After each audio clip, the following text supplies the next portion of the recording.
Right. Last week we tried to do this and it wouldn't work. And what was not amusing, because I was dying inside as well, but I could just see how distraught Fred was. Yeah. Because like I said last week, so it's where I do these podcasts. I started doing a podcast ages ago about the fact I used to be homeless and I got into a lot of trouble with the police, etc. And it was talking about that kind of thing. And they were called from the outside looking in. And then from there, I did some with I've done a few with just different people that just I find interesting. And even if I wasn't a boxing fan, I'd still want to do a podcast with you because of the fact that your story's so fucking mental, for want of a better phrase. Do you know what I mean? Because and like, obviously, you know, we're not just making this up. You're one of Fred's boxing heroes. I knew who you were. Had utmost respect for your career. Once we realised we were doing this, and I started looking into your career properly. Again, there was a point where I was doing it, and I kept breaking into a smile and just thinking, this is fucking mental. And actually, conclusion, I think you're one of the greatest fighters this country's ever produced, and I mean as a fighter, not the level. Yeah. I just mean as a fighting man, I would argue that you are probably the greatest fighting man that we've produced in the modern era. And you know that's the arse kissing bit out of the way, Pete.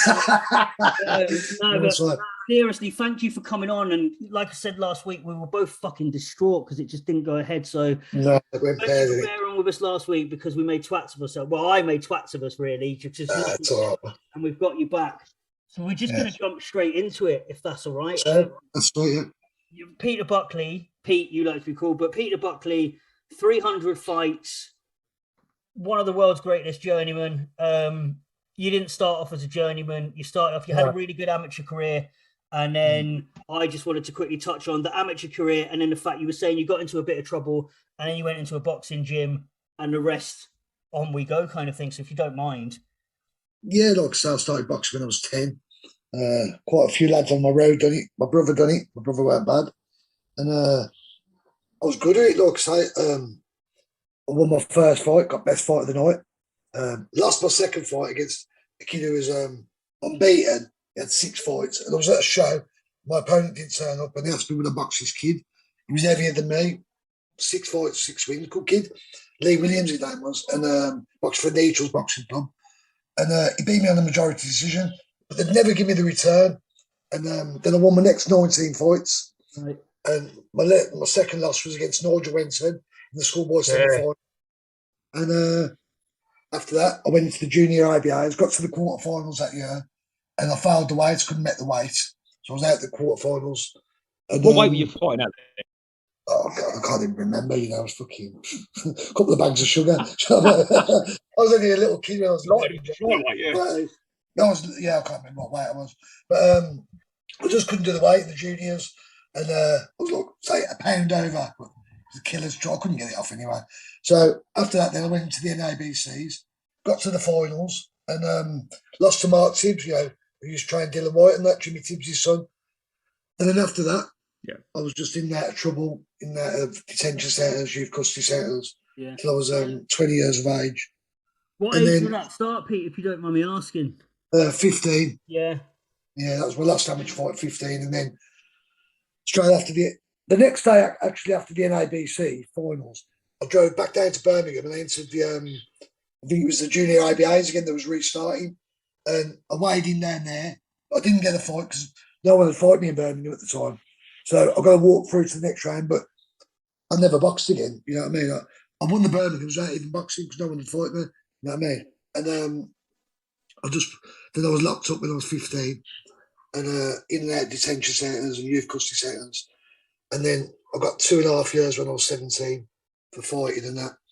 Got out then I was out, weren't out long. I got 12 months again. I was just always in that trouble. And then the last sentence I got out then, I got 12 months. And I was 20 years of age when I got out, just over 20. And I bumped into a former pro in the pub round by me and Rocky Lawler. And he happened to say to me, you should come training with me. And I was pissed off. Yeah, Rock, I'll come. And he knocked my door the next day to come training. And I just thought I was talking shit. You know what I mean? He's like, come on, go training. So I wouldn't argue with him, you know what I mean? Because he's a bit of a tasty geezer. I remember Rocky. Yeah, tough geezer, man. And so he took me over to a gym in King Stanley and like I say, the rest is history because I was just training over there for a bit. It was a derelict pub called the Charlie in King Stanley, and that closed down. And Nobby was my manager at the time. He didn't have a gym. Yeah. So he was taking me around gyms in Birmingham, like Dudley and that. And then I was sparring one day in Dudley against this black guy, a good kid, Leicester. Oh God, Jacobs or something like his name. So good kid, stocky kid, strong as an ox. And I just jabbed the fucking head off him. He'd had a few pro fights, was unbeaten.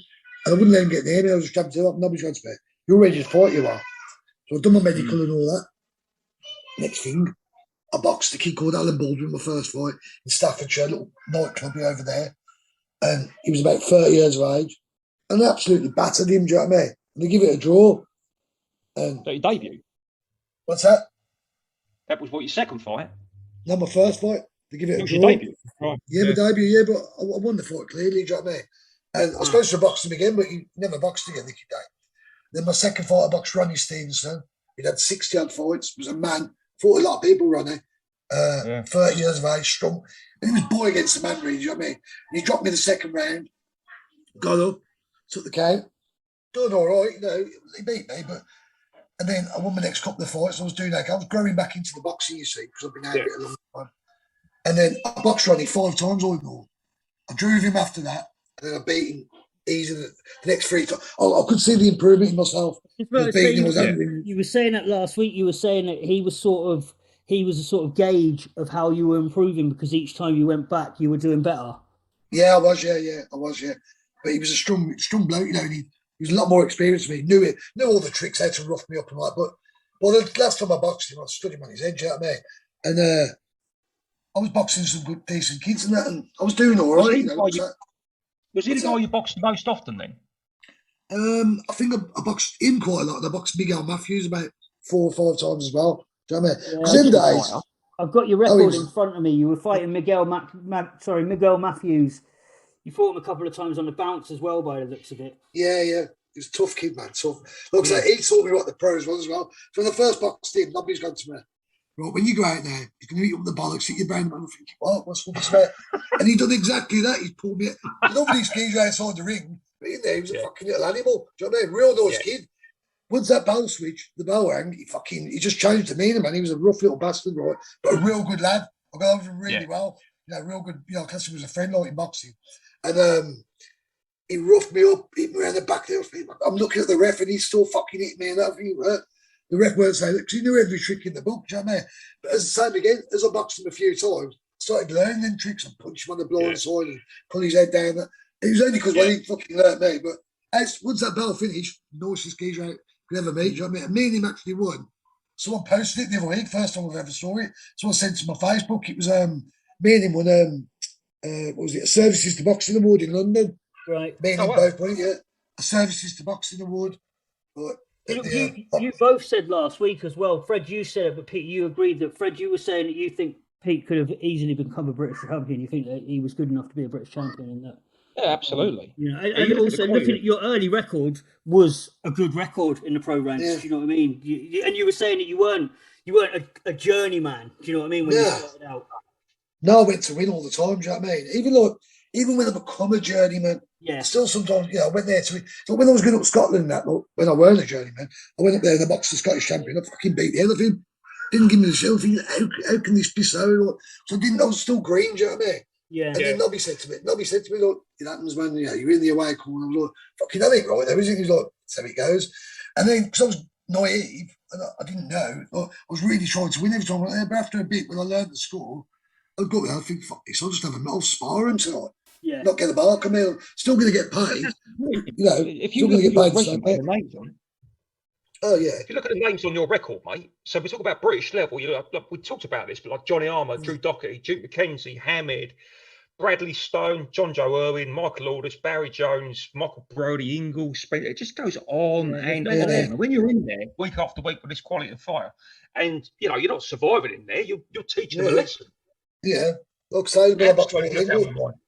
I boxed Paul Ingle the week after I won the middle of the Super Bantamweight all, and he beat me, but there wasn't a lot in it. The second time he boxed me, I had the flu, and he fucking, for 3 rounds, he beat me up, and I thought, fucking hell. And I thought his work rate was phenomenal. But the first fight, he only beat me by a point or something. But the second time when I had the flu, I took the fight. And for 3 rounds, he was fucking battering me, right? And then he must have thought, I'm not going to stop him. Well, that's what he did say to me, actually. He went, so I went the 8 rounds with him or whatever. And he said we had a point after, and he went, I thought I was going to have you. I went, fucking hell, Paul. You had me, man. I was full to send the through that. He's got, if I wouldn't do that, I would have put my foot on the gas wall. Glad you fucking died. But he was a real nice geezer, Paul was. You know what I mean? Yeah, really nice geezer. Real good fighter. So we talked about it like last week about that ridiculous stoppage in the second fight of Hamid. That was bullshit. Bullshit. Yeah. It was such. Like, I watched it last week, and bear in mind that like, I was a Hamid fan. Hamid was somebody that when he came out, I was 8 stone, and I was this small, skinny brown person, and he convinced me that I could fight, and I got beat up loads of times. Do you know what I mean? I was a big fan, but I watched it, and I was like, that is a disgraceful stoppage. Yeah, when you were really angry in that fight, was you angry because it was going to cost you work as much as the fact that it was a bullshit stoppage, or was it just bollocks? No, it was a bullshit stoppage. I weren't even thinking about stopping. I weren't thinking about work. I was thought, fuck off, this shouldn't have been stopped. Because I knew he couldn't stop. I knew he didn't have the, I mean, it sounds ridiculous. I knew he didn't have the power to hurt me because I boxed him the first time and I wasn't intimidated by him. And he knew that. Naz knew that because I knew Naz before he turned pro. He used to come around a lot of the shows with Brendan. And there used to be a boxer from my gym called Norman Darley. And he was Arab as well. And him and Naz got on. And my friend Norman was boxing Newcastle the week before I boxed Naz. And he was trying to get information out of Norman. And Norman, because he was Arab. And Norman, my mate Norman was a bit nuts. And he went, fuck off, Naz. He went, you ain't going to stop Peter. That fucking Peter's a hard bastard. And all that. He's going, no. And he's going, no, fuck off. You ain't going to stop Peter. Peter ain't scared of everyone and all this, like, do you know what I mean? So when I boxed him the first time, he come in the ring. And I didn't get in the ring. I sat outside the ring. And then I just turned my back on him. And then when he got in the ring, he didn't even flip over the rope. He got in. And then I got in. And like I said, the first fight, if you have a look at that on YouTube, piece. So when they offered me the second fight, well, I wasn't going to say no because he hadn't hurt me. Do you know what I mean? Yeah. I wasn't going to beat him. I'm not stupid. I wasn't going to beat him because he was sharp as fuck. But he never hurt me or nothing. That's and he never hurt me. Do you know what I mean? They weren't a featherweight, were they? That was when he was bantam, wasn't it? So, well, he was about 8'8", and I was thinking I was about 8'12". I was complicated everything. Do you know what I mean? But it didn't really matter. You said Duke McKenzie was where you sort of learned that there's levels to the sport. Yeah, man, fucking hell. Like I said, I took the Duke McKenzie fight at late notice anyway, a couple of days. And naively, I thought, oh, fucking, I could beat him. He's flyweight. Yeah. But when I go in that ring, and I didn't go in there to survive, but like, when he hit me with a jab, look, I've always said, he looks one poking a broom handle in your face. I'm like, fucking hell. It was a shock because he was that correct puncher. He's somebody else that doesn't get anywhere near enough respect. No. He's a 3-weight world champion. 3-weight world champion. But you speak to a lot of people, the casuals and that. Look, even casuals that know about. A lot of people haven't heard of him, and I'm like, he was a 3-weight world champion. But he was a class geezer inside the ring and outside the ring, proper gentleman, real nice geezer, really nice geezer. You know what I mean? Yeah, I've got a lot of respect for Duke. Look, I always say, I said to a lot of people when they were about your Hamids and your Freitas, Duke was the best one because to me, when I boxed him, I went in there with ambitions. But the second fight I boxed him, I was a journeyman then, and I went in there for the money because I had a bad shoulder. Shouldn't have took the fight. I knew I wasn't going to beat him, but my shoulder was fucked and I've done 3 rounds with him, pulled out. I won't give it nowhere with him, do you know what I mean? Was there sorry, Fred, you go. I was just going to say, in terms of the business, so obviously you're retired some time ago now, but did it give you a leg up financially that you wouldn't have had otherwise? Oh, yeah, definitely. Yeah, of course it did, yeah. Yeah, I mean, a lot. Yeah. It was my job, do you know what I mean? That was my job, 19 years, do you know what I mean? Yeah. People can build walls and fucking drive cars and taxi drivers. That was my job, fighting every week. Well, this is why at the beginning when I was doing the arse kissing bit there, and I was saying that you, and I mean it though, looking at your record, I think you are, as a fighting man, I think you're possibly, I think you are the greatest fighter that Britain's produced, in the modern era. And you were saying last week that it just didn't seem to feel like, looking at it, just doesn't faze you, the fact that you were going to have this fight, because even boxers that box at a high level, they G themselves up. Do you know what I mean? That, they've got a camp. You can see in fight week, especially, you see them start getting a bit teasy, but I'm just assuming that you were just always like, yeah, all right, I'm on my way.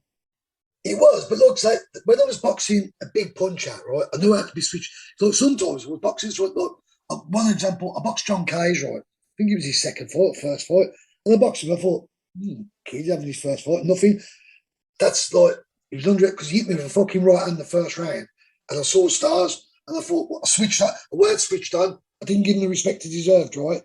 But once he hit me with that right hand, I did give him the respect because I switched on like that.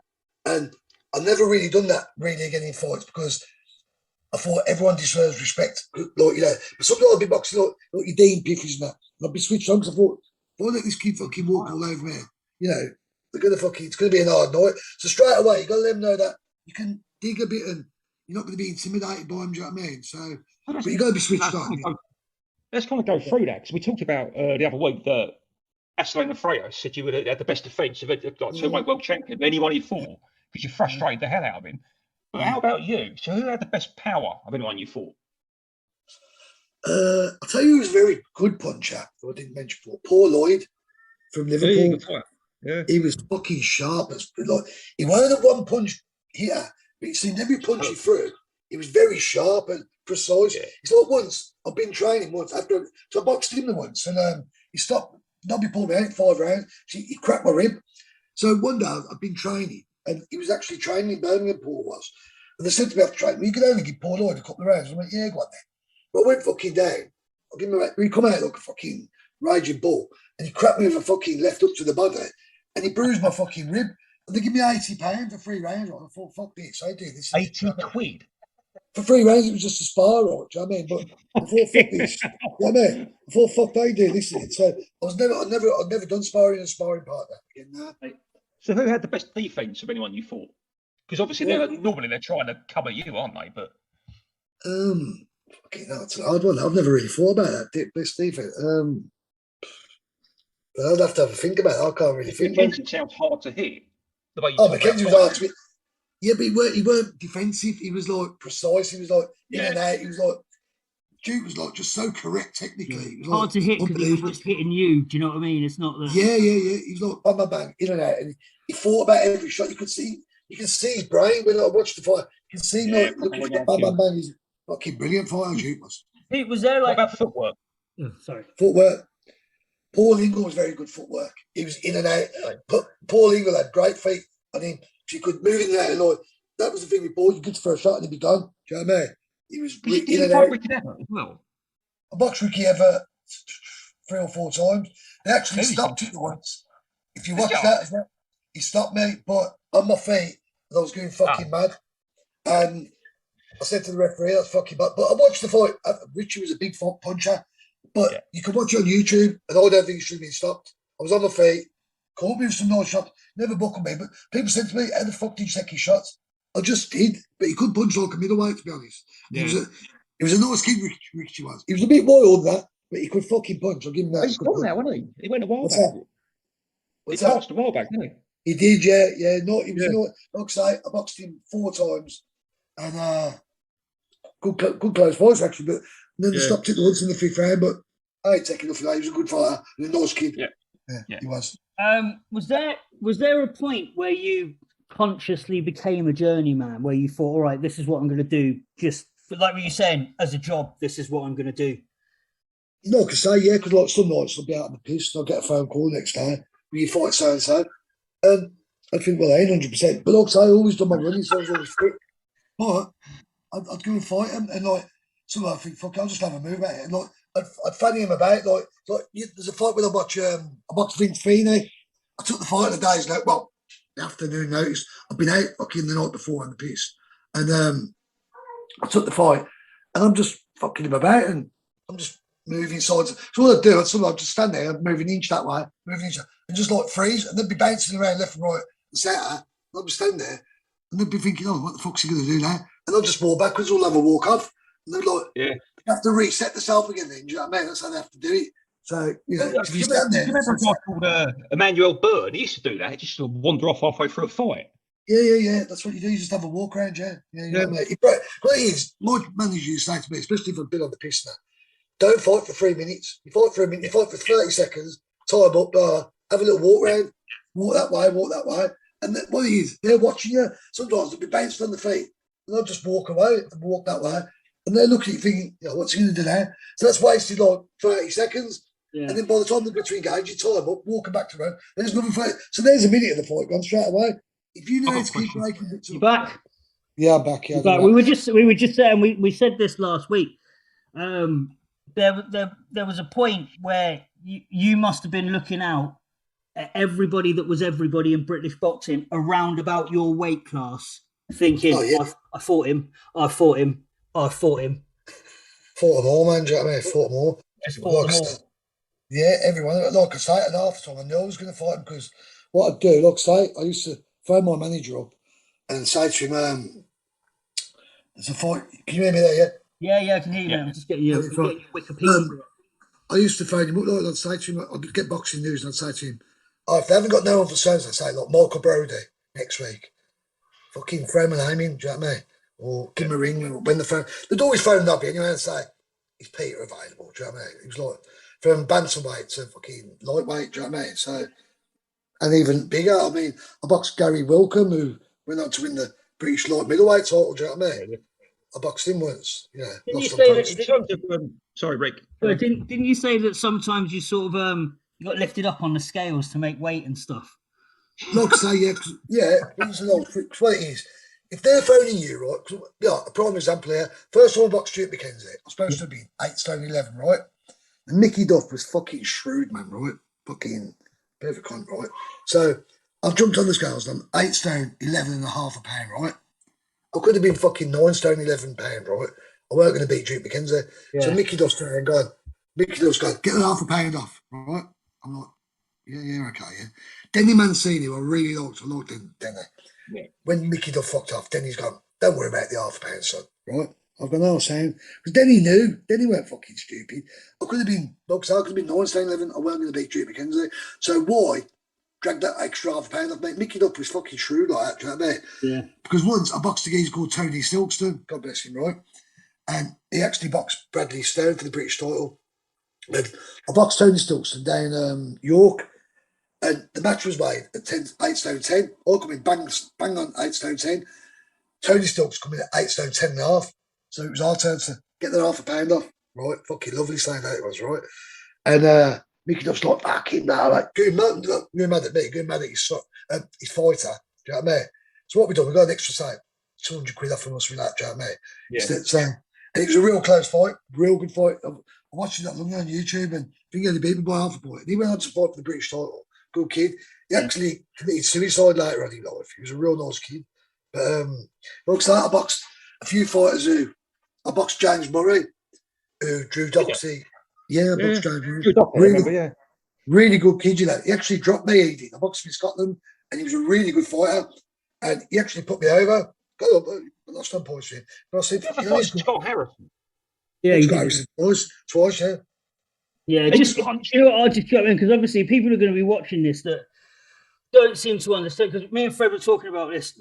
The way this came about is that me and Fred do a little weekly we haven't done one for a couple of weeks, but we do like a sort of a podcast on a Sunday where we look back at all of the fights kind of thing, and we noticed that there's no real sort of journeyman out there, and at the moment there's a lot of Eastern Europeans being brought over as sort of cannon fodder, if you like, do you know what I mean? And we started asking a question, what happened to all the journeymen? And then we said, right, we want to talk to some journeymen. And that for people that don't realise, like the people that you fought, this is just the names I've got in front of me, like Fred was just saying, you fought Duke McKenzie, Naseem Hamed, Acelino Freitas, that's who said that you were the best defensive fighter you'd ever faced, Jason Cook, Paul Ingle, Patrick Mullins, Dean Pitchie, Jason Booth, Michael Brody, Scott Harrison, Michael Gomez, Gavin Rees, John Murray, Bradley Price, Derry Mathews, Gary Wilcombe, Lee Selby, and Kell Brook. Out of curiosity, Pete, how did you find Derry Mathews? He's one of my favourite fighters. Derry? Piece of piss, man. Yeah. I like Derry, but Derry actually said to me, when I boxed Derry, he was just like been on the same. And Derry actually said to me before, he said I was boxing him.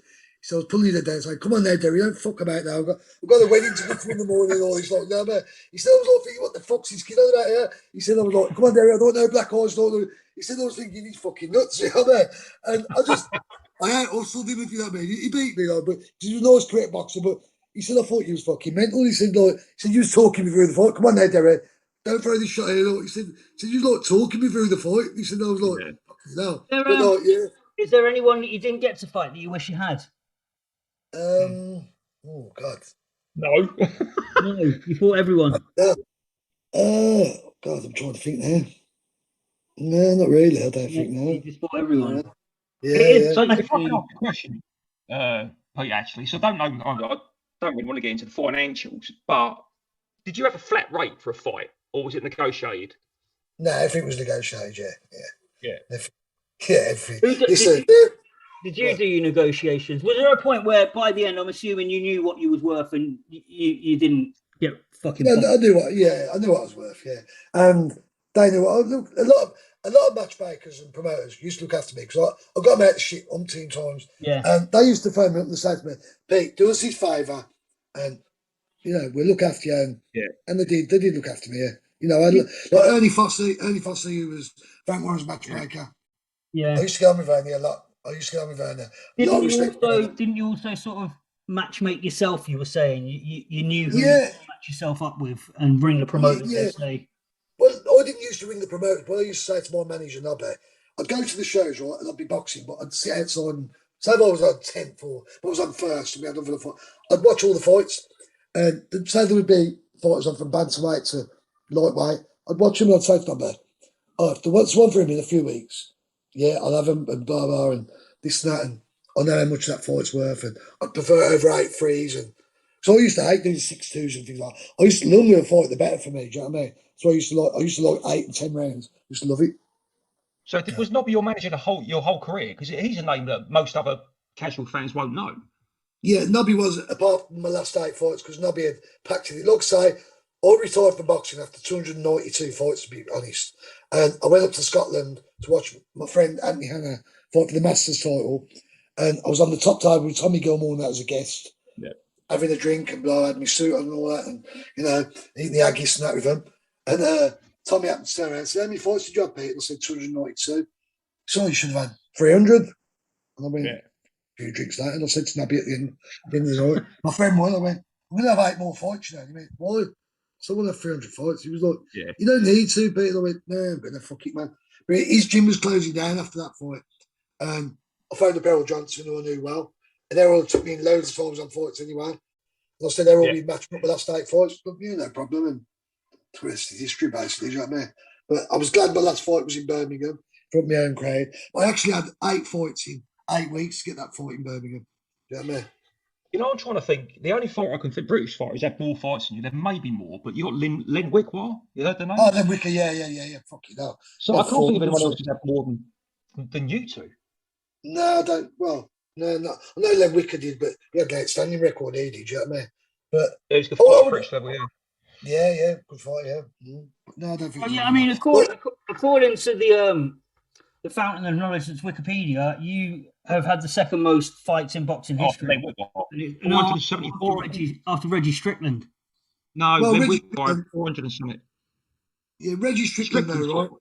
I spoke to Reggie Strickland a few years ago. I spoke to Reggie Strickland on Facebook a few years ago, and he said to me, he said to me on Facebook when I was having my 300 fight now, "Don't pack it in. You got more fights left in you." And I went, "Nah." Right? I didn't like. See what he done? He never fought. He did fight proper boxers, but sometimes he'd fight a gym mate down the. Yeah, he didn't fight the level you did most of the time. No. He did fight some good fighters, to be honest, and Buck Smith did as well. Buck Smith was a good fighter. Remember him? Yeah. I was on the undercard when Buck Smith knocked out Kirtland Lang at the Albert Hall. Oh, because Lang's got a win over Duran. Yeah, exactly. Yeah, but Buck Smith could fight. He could fight Buck Smith. Yeah. Yeah, so Wickward's got 473 fights. Who's got that? 4,000 rounds. Buck Smith. Buck Smith's got how many? 400 and. No, Len Wickwar, 473 fights. I love the fact that Pete's like, "Oh, that's mad." Oh, nah, too much. That's just 100 and something too many for me. I'll just stick with me 300s. You know what I mean? Who was the very best you faced? Was it Duke? Was he the best? Yeah, Duke McKenzie. Yeah. So freeweight world champion, fucking great fighter. Did you you stayed in the game, didn't you? Once you retired. I did, but when I was training, so I had a trainer's license. So what I was doing, when Nobby had that many fighters, I was taking fighters in. When say Nobby had been in London, and he wanted someone in Scotland or Liverpool, I used to take fighters down there, and I used to love doing it.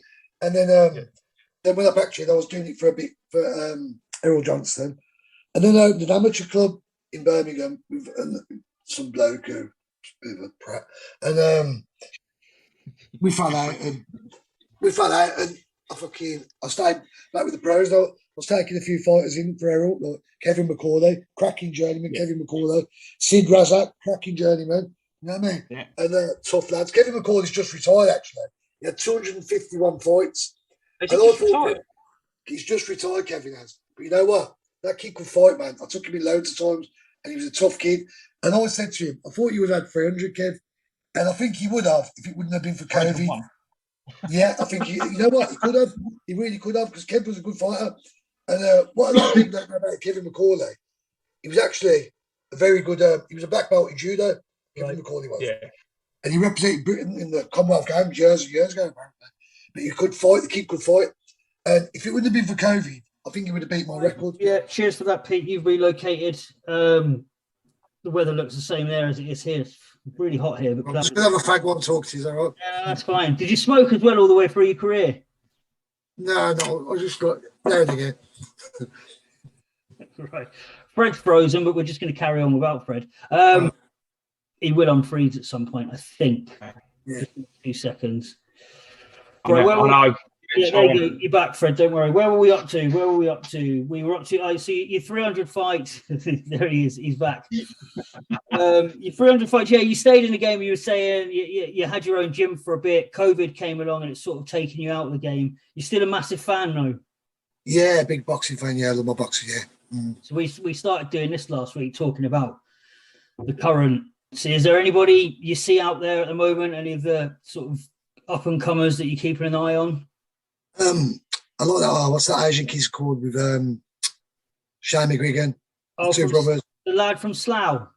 Yeah. Yeah, we messaged him because I'm from Slough originally. I live up in Newcastle, but I'm from Slough, so I messaged him. What is this? Aziz or something? Is it Aziz? Yeah, it's exciting, man. Well, yeah, I mean, that again, though, that's a hard one to tell, though, because at the moment he seems to just be blasting everybody away, and you're like, but he's big, though, isn't he? For his weight, he's big. Massive. Yeah, but you know what? That's a good thing. That you know what it is, because he's blown away with these. People saying, "Well, is he that good?" That's what he should be doing if he's that. The class team is that special. Like Naseem when he first started wiping them all off. You know, they weren't even a fight. That's what this kid's doing. So to blow away good journeyman as he's doing, because he has blew away some good journeyman, and he's doing it in style. So to me, I mean, they're all, you know, they're all obviously they always big up their own fighters, but they're really raving about him. I like him. He's doing what he should be doing. Yeah, he's doing what he should be doing at the moment. Do you know what I mean? So yeah, if he weren't doing that, then I'd been. But I do like. He's going to get better opposition, obviously. But I'll say you're going to find out how good he is. But at the moment, he's doing everything right. Do you know what I mean? Yeah. What else were we talking about last week when it just wouldn't work? For anybody watching this, we attempted this last week and it was a nightmare. What was really funny, Pete, is that Fred was playing it cool, but I could tell that he was dying inside. Fucking fuming, mate, to be honest with you. I was living. Yeah. I'm like, you're kidding me. I've asked this guy to come on here. It's, you know, someone I've followed, like, used to follow your career, you know? Yeah. Yeah, fucking fuming, mate. Well, we've done it today. We did talk about it last week. We talked about AJ Usyk. I'm a bit of an AJ fan. I make no sort of pretenses about it. I've always been a bit of a fan. I think Usyk's going to stop him. I think the only way he's going to beat him, he's got to jump on him. Can't outbox him. He's got to use his physical strength. Do you know what I mean? But I don't know if he's clever enough to do it. Absolutely. Well, you both said last week, and you said it a few. In fact, everybody said it pretty much that he's gone gun shy. That he seems to be terrified to trade because he knows that he could get. Yeah, I think so. You know, he's a big, strong man. And this was what happened in the first fight, though, as well. It was a case of why isn't he just going out and just hitting him anywhere? Do you know what I mean? Like anywhere, just raining down blows on his arm. Yeah. You know, I saw. Sorry. Hit him anywhere with the skin. That's what you got to do. Do you know what I mean? Yeah, well, I remember I listened to George Groves talking about when he sparred Triple G, and he was just saying that anywhere he got hit hurt.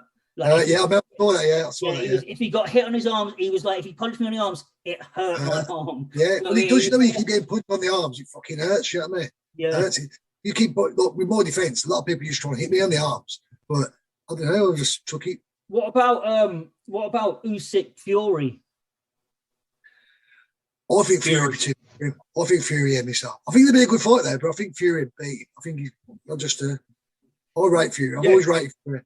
Yeah, no, I'm one of them. Clever enough to You lean on him. I've always been a Fury fan, do you know what I mean? Always. Yeah, no, there's no point in me pretending I am, because loads of people would just call me out if I said I've always been a Fury fan. But he won me over, you know. But when he started off, I didn't see it. I'll be honest. But that's where I'm a casual, and I couldn't see what everybody was raving about. He's picked his fights very carefully over the years, and he only, he guides himself into the position of where he is now. But what I do like about Fury is that he said outright he doesn't care how he wins. He doesn't care whether Very well. Great win like you. It don't matter how you win at the end of the day. It don't matter if you win ugly or whatever. It wins a win. Yeah, he just said nobody remembers. When they look back on your record, they just win. Of course they do, yeah. Yeah, they do, yeah. Yeah. Oh, I don't know if that's the case. I mean, you can be in a great fight, a complete war like Gatti War. They're going to remember the fight. But if you lose ugly, no one remembers that. Nah, well. But he doesn't lose ugly, though, does he? He doesn't lose ugly. He wins ugly, so it doesn't matter. People don't need to remember that he lost ugly, because he hasn't lost ugly. Although he did lose to, was it Peter McDermott? He did clearly lose. John McDermott, that's it. I remember watching that and feeling so sorry for John McDermott. I thought John McDermott won that. Oh, yeah. I thought he won. And do you know what? It was a speech afterwards when John McDermott was saying, "What have I done? I'm a nice guy. I'm a nice man. What have I done wrong?" And I felt really sorry. Do you know what that leads me to? Like, the bullshit in boxing, because recently we had it, didn't we, with one of the worst decisions that I've ever seen. Josh Thingy and Cattrall. Yeah. I mean, that was so bad. It was bad. There's a lot of decisions in boxing that can go up. I thought, as we all did, the Cattrall won that hands down. Yeah. But it's so difficult. I mean, you can have swing rounds or rounds that go, are sort of pretty close. Not in that case. I thought it was a bad decision. Yeah, that was bad, Fred. I don't know. Everyone's entitled. He's saying he's going to give him a rematch. I hope he does, and see what happens. But I think he's kind of been forced into giving him a rematch, because I follow him on Twitter, and every post that he was putting up, it didn't matter what it was about, was just thousands of comments deep of people. The only people that were sticking up for him were Scottish. Everybody else, everybody else was saying you lost, and it's embarrassing that the way you behaved. It was the way you behaved afterwards that was the worst bit. That I know. It is, but you know what? I think in the heat of the moment, right, you're not going to admit that you've lost. Do you know what I mean? But even afterwards, trying to wind him up on Twitter, and it's like you're not doing this. It was a shame, because a lot of people didn't realize how much he'd achieved, and the level that he was at. And that was the fight that was supposed to bring him to the masses, kind of thing. Yeah, it was, yeah. He backfired. He didn't perform for one reason or another, but then afterwards, it's the lies from Ben, what's the second name? Davidson, is it? Davis. Yeah, the saying, I was just G'ing him up why did you tell him you needed a knockout in a 12? I was just G'ing him up. No, you weren't. No, it's fine. No. You think that if you saw him on the weigh-in as well, he looked fucking drained. I mean, he's big as, he looked drained, but Cattrall rose to the occasion. I didn't think Cattrall was that good. I didn't really think he was that good. But you know what? I didn't know he rose to the occasion. I've saw Cattrall, but Cattrall was a good fighter, because he stopped some half decent fighters on his way up, right? Yeah. And you get things and that, and tough kids. I know they're not at Josh's level, but he dealt with them, and he always had the potential there and the skill. But I didn't think he had that level of skill. But prove me wrong. Do you know what I mean? I mean, that was the annoying thing about it. He boxed so well. He boxed so disciplined. Yeah, he boxed. Hats off to him. But I think then when Josh, he ain't going to turn around and say, "Yeah, you won that fight." No fighter's going to say that. I don't care. They ain't going to say. No. But I suppose the telling point was that the ring dropped Taylor out of their rankings. They're pounded after that. Right. So, everyone knew. I think myself, Taylor thought he was going to walk in there, blow him away, because he hadn't fought at that level, and Taylor had fought at that level. And he got a nasty shock. I think he thought, I'm going to get him. But he was forcing all his shots, and he just didn't look right. I think he thought, I'm going to catch him up with him a bit. But Cattrall was so clever that night. But he'd sparred some good bit. I mean, he'd been over to America and everything, Cattrall. He'd done his own work, and he'd done his, he was good. He was good. Sometimes I was saying that styles make fights sometimes. Maybe that's just a bad matchup for him. But some people just don't bend, and that night he didn't bend, but Cattrall boxed fucking brilliant. Yeah, he did. What was the fight a couple of weeks ago, Fred, where I think they've tried it twice now, and it just won't happen. It was a cut. It got started. In fact, it was a cut that people thought it was a cruiserweight fight, wasn't it? Or was it yeah, middleweight? I don't know, but it was just one of the. It's just a fight that's jinxed. It just every time they fought each other a couple of times now, and it keeps getting stopped early. Who was that now? Who's that? I can't off the top of my head. I think I know you're on about now, yeah. He got a little cut above his eye. Actually, a couple of people were saying that it shouldn't have got stopped anyway because the blood was going down the side of his eye. Kind of got styles like that where they don't mesh, and then you've got styles where they do mesh, and then you've got Johnny Nelson. Yeah.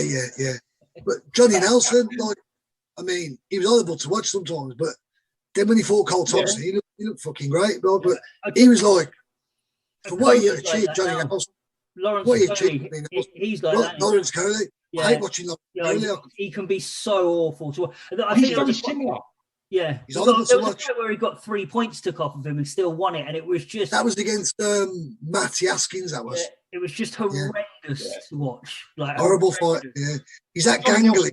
Yeah, two of the worst fights I've ever seen. Marcus the Waring and De Leon. Carlos De Leon. They were fucking horrible. I went to sleep, didn't you, on them? Yeah. You have you got any plans? Because I know you were saying COVID came along and you sort of took a job and you're not in boxing anymore. You got any plans to get back involved?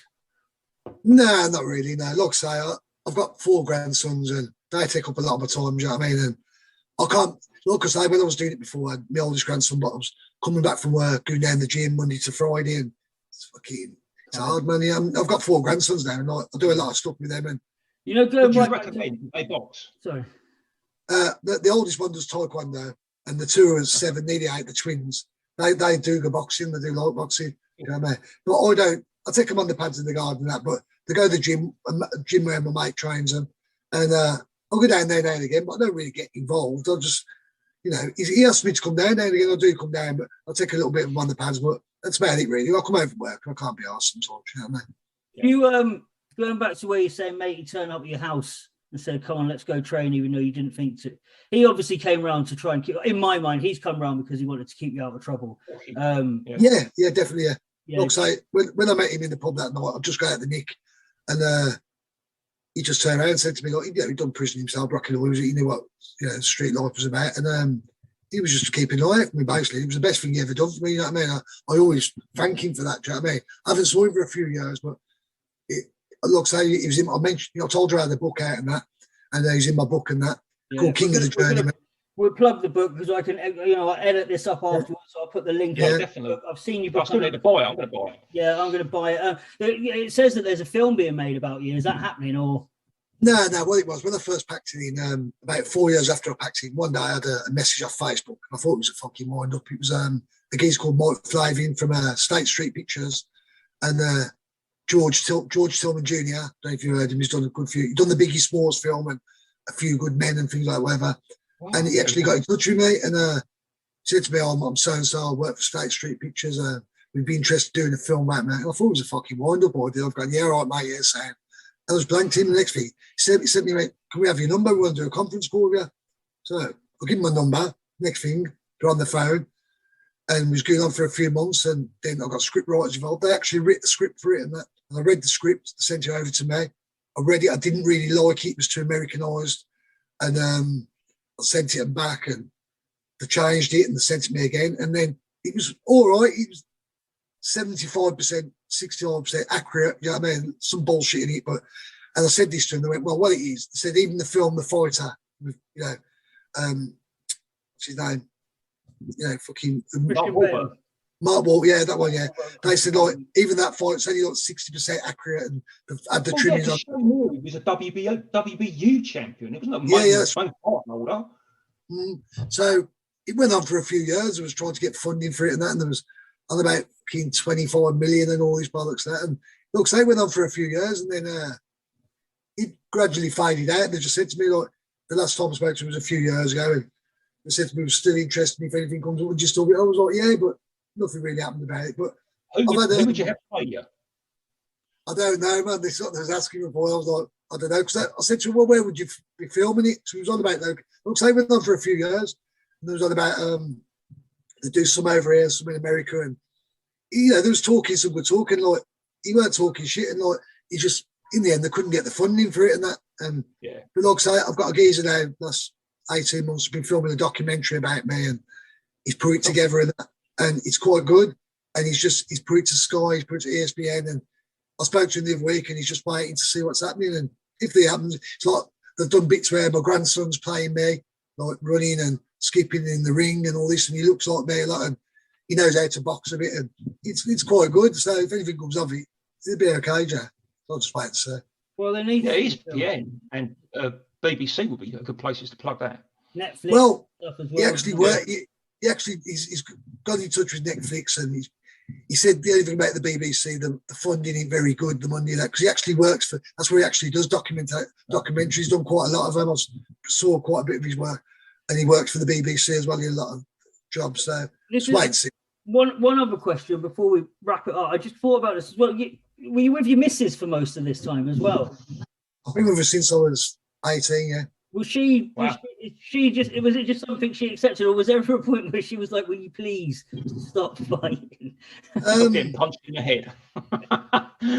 She never used to like when I used to come home with a black eye and things like that. You know, because I never had a cut eye in all my years of boxing. I never had a cut eye. The only cut I ever had was on my nose for a clash of heads, but I never really had black eyes as such. Now and again, obviously, you're going to get the odd black eye. But when I retired, a few weeks after I retired, I did get a phone call actually asking me, did I want to fight in Dubai?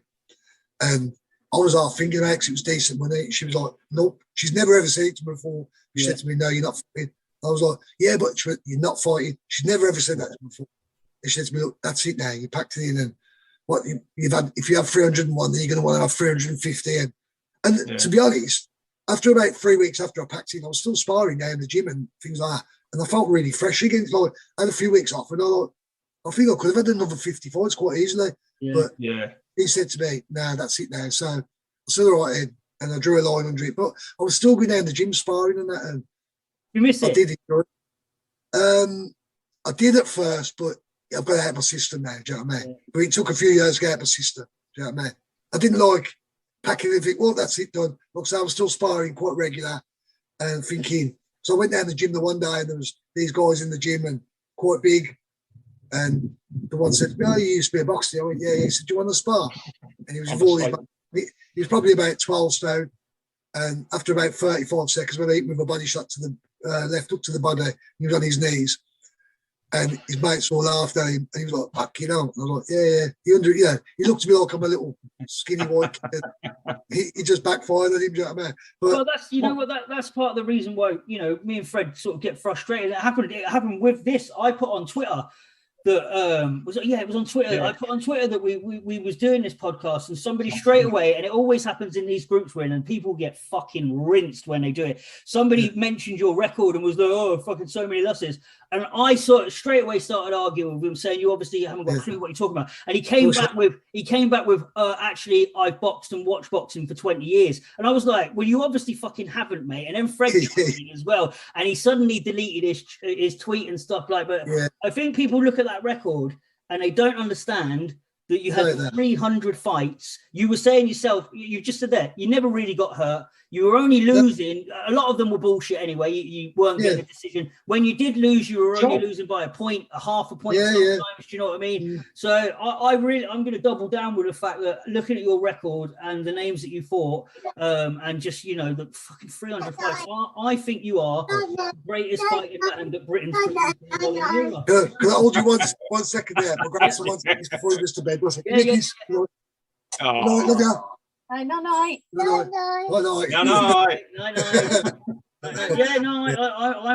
I'm going hard with it. I think you are. I don't know if you agree with me, Fred. I think you're the greatest fighter man that Britain's produced modern era. Do you know what I mean, Fred? You're always going to Harry Grebbers of the world, but I mean, I've always been a fan. I told you that. You know, it's. You know, at 300 pro fights, you got guys like say Chris Layton, people like that, just Robin Deakin, absolute servants to the sport, and don't get the credit. Well, I actually took Christian in for his last fight. Well, I didn't take him in. I walked him into his ring walk his last fight. Chris. Yeah, because I got a lot of time for Chris. A lot of people say to me, Chris could beat your record. And people thought I was going to beat. I went, if he beats what it isn't my record, so I don't own it. If he beats it, he beats it. But actually went in for his last fight with him, and he lost on points, which I was a bit gutted for him actually. Do you know what I mean? But because you finished on the win, didn't you? I finished on the win, but I wanted Christian to finish on the win because what happened? Yeah. He had a bit of a query with his brain scan, Christian. So it was either Yeah. if he wouldn't have had his last fight, then he wouldn't have equaled the 300, which I was glad he done. I was really glad. People thought it'd be better. I was like, nah, fuck off, man. Christian's top lad. Do you know what I mean? Yeah. But he didn't box the caliber I boxed, but he still had 300 fights. Do you know what I mean? But he was a nice kid. Yeah. Yeah. Right. Listen, I just want to say thank. I don't know, Fred, have you got anything else you wanted to add? Fred could probably talk Yeah, days and stuff. I'd quite like to drag Peter on in other weeks if it's okay. Honestly, Peter, we because me and Fred do this boxing podcast. All we do is look back at the boxing on the week. It's basically an excuse for us to have to watch every fight and tell our missus, like, oh, sorry, I have to watch every fight, babe. Do you know what I mean? Yeah, Fred, did you want to say anything before we let him go? No, just like I said to you, it's been a pleasure, mate. Seriously, I've followed your career. You've always been one of the big names in boxing for me. So yeah, I'm chuffed as hell. Really am. Yeah, Dan, glad to help. Well, I'll link your book. The Amazon link will be under this video when I upload it. I'll send you a little link so you can watch it if you want to. Or or you can post it on your social media, and there'll be a link for your book and everything. I hope a film gets made. I think the fucking film should get made. Do you know what I mean? I think. Great story. I hope it does. Yeah. Yeah, I'm sure you do. But yeah, no, I just think it's a remarkable fucking life that you've led, mate. And nothing but respect. So you be very careful. You follow her down. Take the hamster's bag, which is by the stairs. Sorry, kids. No, it's been a pleasure. All right, Pete, listen, thank you very much. We'll probably try and convince you to do something else we will. in the future.